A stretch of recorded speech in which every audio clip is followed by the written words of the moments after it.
The news of extraterrestrial contact was huge back on Earth. Waves of excitement, anxiety, and curiosity all delved into mild bickering as the United Nations continued to study and monitor these new alien life forms. After their discovery of faster-than-light travel, humanity then finally was found by the Galactic Union, a far-stretching organization that functioned much like the United Nations. Wanting to make a good impression, the UN then hereby passed legislation that designated all of Earth as one country on paper. Of course, things continue to function as is, but the next question after the invitation: who was to represent them? After some discussion and voting, the Secretary of State for Defense, Joshua Higgins, was hereby voted to be Earth's first ambassador. Hailing from the United Kingdom, his scars and tough demeanor from the 7th Afghan War were evident.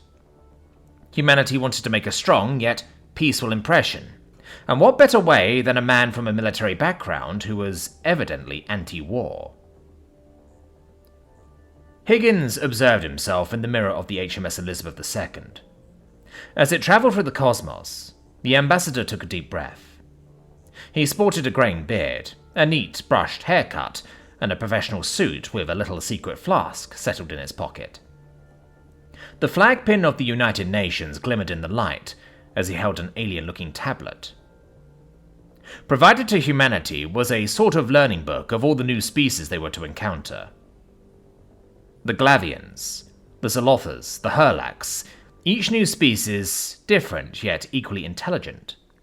And while he was equipped with his auto-translator, Higgins wanted to make a good first impression to the Galactic Union. Finally, the spaceship stopped in its designated docking yard. As air pressure returned to accommodate the newcomer, Higgins finally stepped off the ship.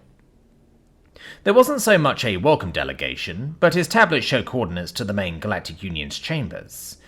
It seems they were waiting for him. With a huff, Higgins walked off, but as he did, he couldn't help but spot two aliens acting giddy as he passed. Higgins took a deep breath. He kept himself composed despite the first time he finally saw an alien life form. As he continued into the halls of the large complex, Higgins was guided onto a platform by the computer, and soon it started to raise. Higgins stood stern and still as the platform raised. And finally, as he reached the top, Higgins was met with aliens of all sorts, each sitting in their seats while he stood behind what seemed to be a podium. He took a deep breath as he stared back at the aliens, and was met with a wave of oars. Ah, look at it. It's so cute and small. It looks so fluffy. Higgins blinked, dumbfounded. Was his translator not working properly? He shook his head before he approached the podium. He tapped the mic-like device as it resonated. "Aw, it's playing. Go on, little guy." Okay, maybe it is broken. Higgins pulled out his speech as he cleared his throat. Dear delegates of the Galactic Union, I stand before you Cute! Higgins cleared his throat. I stand before you as the representative of my dear planet Earth. A small planet, a humble civilization. But we do not stand alone against each other, for humanity in its darkest eras stood together against a common threat. Suddenly, the man shuddered and squirmed as he felt some sort of wet tentacle start to pet the top of his head. He looked to the side to see some sort of octopus-like alien, reaching their long tentacle to caress his hair. Higgins simply stepped aside a bit. Together against a common threat. I introduce myself as Joshua Higgins of the United Nations of Earth, and much like our people, we desire to... Again, the alien was petting him, so he tried to step aside. We desire to work harmoniously, with equal respect as we intended. With that, the United Nations of Earth extends our first heartfelt greetings. Quit it! Higgins at this point smacked his hand against the tentacle, as it quickly retracted. He went wide-eyed as he looked at the delegation. Oh God, did he fuck up. Ah, look at the grumpy little boy. Joshua? What a strange but cute name. I want to pet it too. Ah, hell. After that embarrassment of a speech, Higgins wanted nothing more than to hide away from the rest of the delegation. As everyone else was busy in the equivalent of a bar, Higgins decided he seriously needed a nap to get some energy again, before he could meet the delegates after the debacle. But the aliens had other plans. Dr. Phillips walked down the hallway with a container in his claws.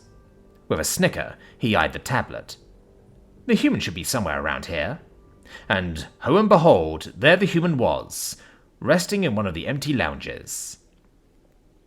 Beside him was Dr. Zlorfer, who spoke in a hushed whisper. Come on, Dr. Fleddit. Let the poor human sleep. Oh, lighten up, Zlorfer. This will be funny, I promise, Phillips said with a toothy chirp. What do you even have in there? Zlorfer asked. I have an earthling creature here called a fly. Humans seem to really like swatting and chasing after them. Admit it, that sounds cute, doesn't it? Phillips said, as he gazed towards the adorable human. We're doing this for research, Zlorfer said, only to grip the doorways as she peeked over towards Higgins. So fluffy, I just want to pet it. Shh, Phillips said. After he inputted a code, the container opened as the strange buzzing black creature flew out erratically. The two doctors watched as the fly roamed around the room before it reached Higgins. As it landed on the human's cheek, Higgins' face crunched up as he moved his head to get the tickling feeling off. And when it landed again, he grumbled as his hand tried to get the fly off. Phillips snickered as he started to record this with his tablet, as Zlorfer tried to hold back her laugh. Finally, as the fly annoyed him enough, Higgins woke up with an angered voice as he quickly stood up. You bloody... Higgins grabbed a file he brought as he rolled it up and started to chase after the fly. Get back here, you little bastard! Oh, look at him. Come on, little guy, you can get it, Phillips cheered, for a mental signal to Zlorfer as they kept quiet yet amused. Higgins' temper started to flare as he chased the fly around the room. If he wants something dead, he will make it dead. Finally, with a hard smack against the window showing the view of the stars, Higgins managed to swat it with the file. Finally! I got you, you little bastard! How did a fly get here anyway? He said in annoyance. And just as Higgins turned his head to the doorway, Phillips and Zlorfer quickly ran off in a fit of clicks and giggles. Higgins expected belittlement, but not in this way. Ever since he got to the Galactic Union's headquarters, he was being treated as some sort of amusement. Pets, baby talk, even being played in his sleep. Higgins ignored the compliments and attempts to pet him as he reached the bar. And of course, the bartender approached with the same attitude. Ah, hey there, little guy. What can I get the little cutie? Ugh. Higgins scowled back in annoyance, which somehow only made the bartender get even more giddy with his apparent cuteness. Give me the toughest thing you've got. Ah, sure thing. Here. The bartender then grabbed a capsule of some sort of glowing blue liquid and handed it to Higgins. Same for a little guy like you to enjoy. Drink up, cutie. Higgins sighed as he grabbed the capsule and opened it up. As he tasted it, it just tasted like juice. No hints of alcohol in it at all. Higgins drank it up, and yet he was feeling nothing at all. With a sigh, he reached into his coat and instead pulled out his flask as he started to quickly down his whiskey. Suddenly, alarms rang out through the bar. Panic seemed to spread through the delegates, and they were rapidly approaching Higgins. One delegate, a giant bug-like creature, quickly grabbed his flask. What the? Little human, this is ethanol. This is not for drinking. Spit it out. What on earth? Give it back, Higgins said. Us humans can drink this. Someone, we need to get him to the medic. Stat, the bug said, ignoring Higgins' yelp and explanation as he carried the human in his 6 arms. Hurry! Put me down this instant, Higgins demanded, as the bug was quickly accompanied by everyone else in the room, all to bring the human to the medic for drinking alcohol. Higgins has never been more glad to be back in London. After days of unsolicited petting, compliments and baby talks, The United Nations was dumbfounded at his reports of what happened.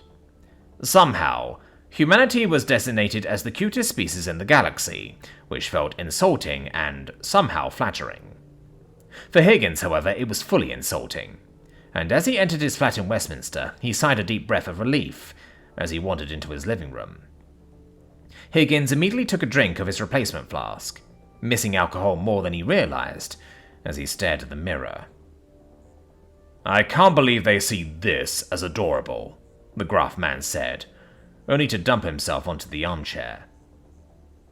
Higgins sighed deeply, only to hear a soft meow. A grey, male British Shorthair approached him as it gently blinked. With that, Higgins smiled. "Ah, hey there, Brutus. Miss me?" Brutus meowed, only to walk off with his usual smug attitude.